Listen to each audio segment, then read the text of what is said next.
Hello, dear students. Welcome again to another session of our history class. Today, we are going to study about travel, architecture, and art.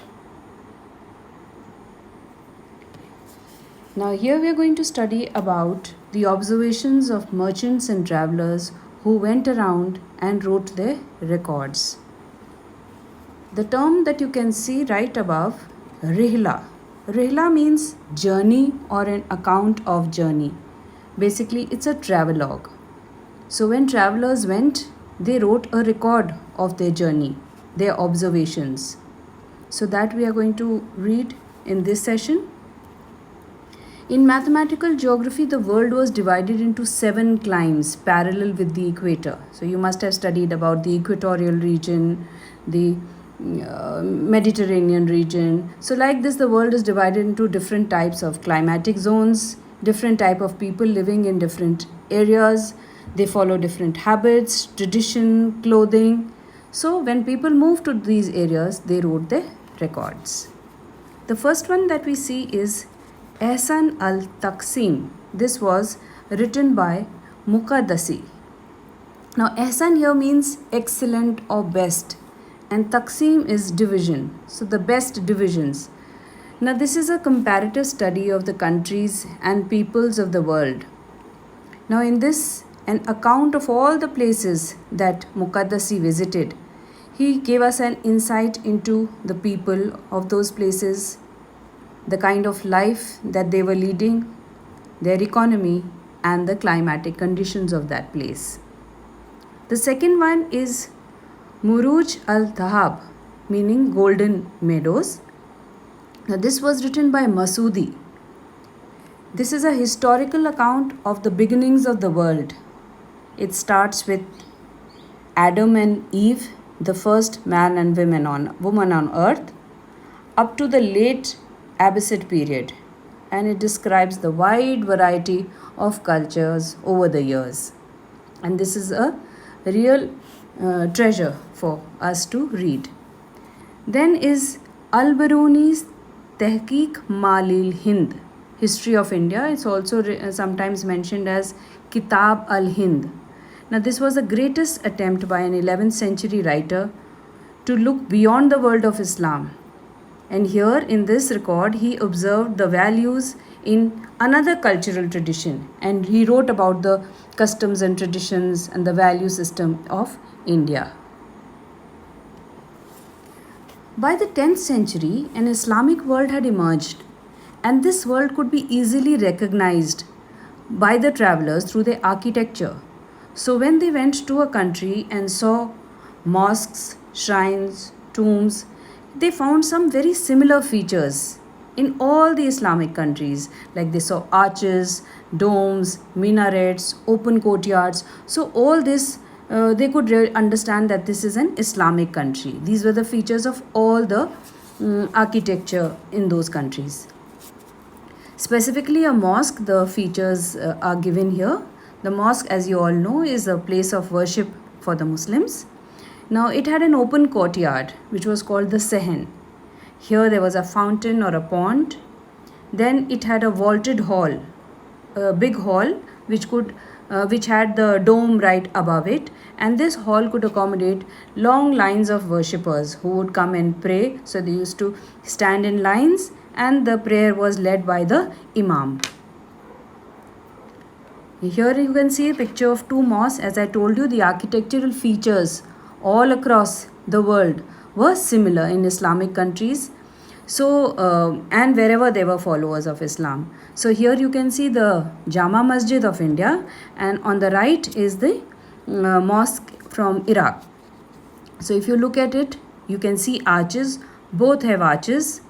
Then right at the top, Jama Masjid has 3 domes, and whereas here you can see one dome, that like inverted cup-like structure is called the dome.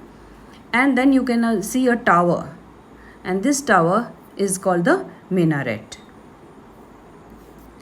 Now inside the mosque, as one enters inside the mosque, what we see is a mihrab, a niche in the wall. Now this mihrab is actually an arched hollow inside the wall, which gives the person an idea that this is the direction of prayer. It indicates the direction of Makkah, and all Muslims all over the world pray towards the direction of Makkah, and this is called Qibla. Now, Mecca is, in the center of the earth. So, the direction will be different from different countries. Like India, it's in the west. If we go to the western world, for them it will be in the east. If we go to the northern part of the world, then it will be in the south. So, depending on whichever direction Mecca is, the Muslims pray in that direction. So, to indicate the direction of Mecca, this mihrab is shown in every mosque as you enter.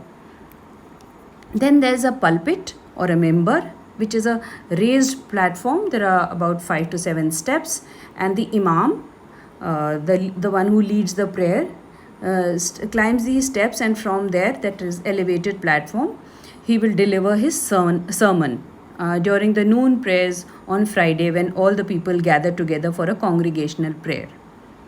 Then attached to the building is the minaret, as I just showed you in the picture. From here, this tower was used to call for prayer, and this call for prayer is called azan. And 5 times when the Muslims pray, this azan is given, and the Muslims, when they hear this azan, they know that this is the time for prayer or namaz, so they gather in the mosque for prayer. Here in this picture you can see the mihrab.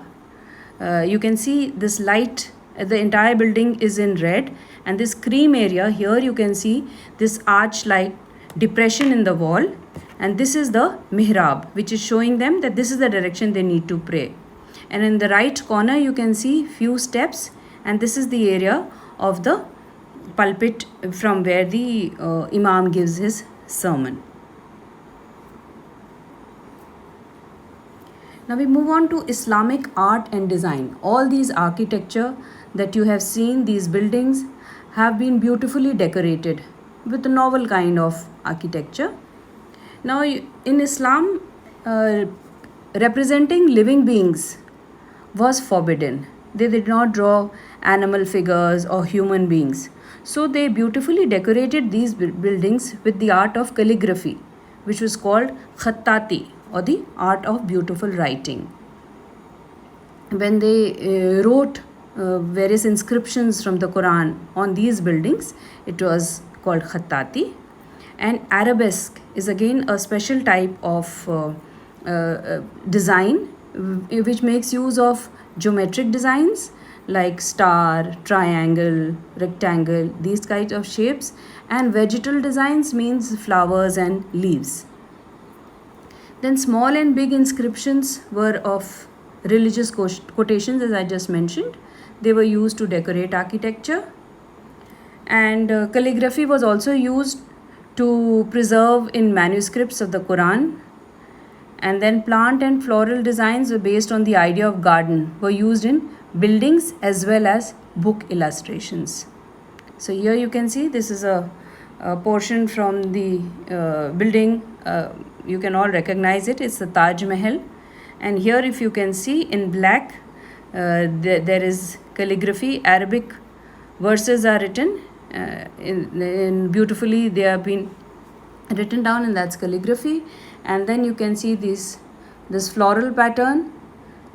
This is arabesque or the floral design. Then miniature paintings were also used to illustrate books and stories. Various books that were written and stories, in them there were illustrations through this form of art called miniature paintings. In addition, a wide variety of illumination techniques were also used to beautify the book. And once again, plant and floral designs were used to illustrate these books. And I'll just show you a picture of these miniature paintings which were used to decorate these books. Here you can see these are various stories, and we had mentioned about Kalila wa Dilma. So all these stories are there, and they have been decorated with these small little designs, small pictures. That's why they are called miniature paintings. So that's the end of this session of ours. I hope you understood the chapter well. Thank you so much and have a nice day.